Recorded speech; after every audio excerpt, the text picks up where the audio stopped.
Hi everyone, welcome to my channel. நான் உங்கள் ராகுல். அடேங்கப்பா, இது வரைக்கும் இது தெரியாம போச்சே. என்னன்னு பாக்குறீங்க? இது வரைக்கும் சிவகார்த்திகேயன் நடிச்ச ஒரு 6 படத்தோட டைட்டில் வந்து ஏற்கனவே தமிழ் சினிமால இருந்திருக்கு. அது என்னன்னு தானே பாக்குறீங்க? முதலாவது என்ன படம்னு பாத்தீங்கன்னா 2017ல வந்து வேலைக்காரன். இந்த படத்துல சிவகார்த்திகேயன் நடிச்சிருக்காரு. ஆல்ரெடி வந்து இந்த படத்தோட டைட்டில்ல வேலைக்காரன்ற பேர்ல வந்து 1987ல ரஜினி நடிச்சிருக்காரு. அதுக்கப்புறம் என்ன படம்னு பாத்தீங்கன்னா வந்து 2015ல சிவகார்த்திகேயன் நடிச்ச காக்கி சட்டை. இந்த படத்தோட டைட்டில்லையும் ஆல்ரெடி வந்து கமலஹாசன் நடிச்சிருக்காரு. இது வந்து 1985ல வந்த படம். அடுத்து என்ன படம்னு பாத்தீங்கன்னா வந்து அமரன். இது வந்து 2024ல சிவகார்த்திகேயன் நடிச்சு வந்துச்சு. ஆனா ஆல்ரெடி வந்து கார்த்திக் நடிச்சு 1992லயே வந்திருக்கு இந்த படம். அடுத்து என்ன படம்னு பாத்தீங்கன்னா 2013ல சிவகார்த்திகேயன் நடிச்சு வந்த எதிர்நீச்சல். அதே டைட்டில்ல வந்து ஆல்ரெடி நாகேஷ் நடிச்சு பிளாக் பஸ்டர் ஆன 1968லயே எதிர்நீச்சல்ன்ற படம் வந்துருச்சு.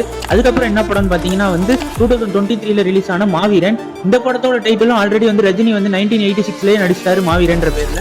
அடுத்து லாஸ்டா என்ன படம்னு பாத்தீங்கன்னா 2026ல பொங்கலுக்கு வர இருக்கிற பராசக்தி படம். இது வந்து சிவாஜி சாரோட one of the best icon மூவின்னு சொல்லலாம். இது வந்து 1952லயே ஆல்ரெடி சிவாஜி சார் நடிச்சிட்டாரு. இதே மாதிரி உங்களுக்கு ஏதாவது வந்து படத்தோட பேர்ல ஏற்கனவே ஒரு படம் இருக்குன்னு தெரிஞ்சுச்சுன்னா அதை வந்து கமெண்ட் பாக்ஸ்ல கமெண்ட் பண்ணுங்க.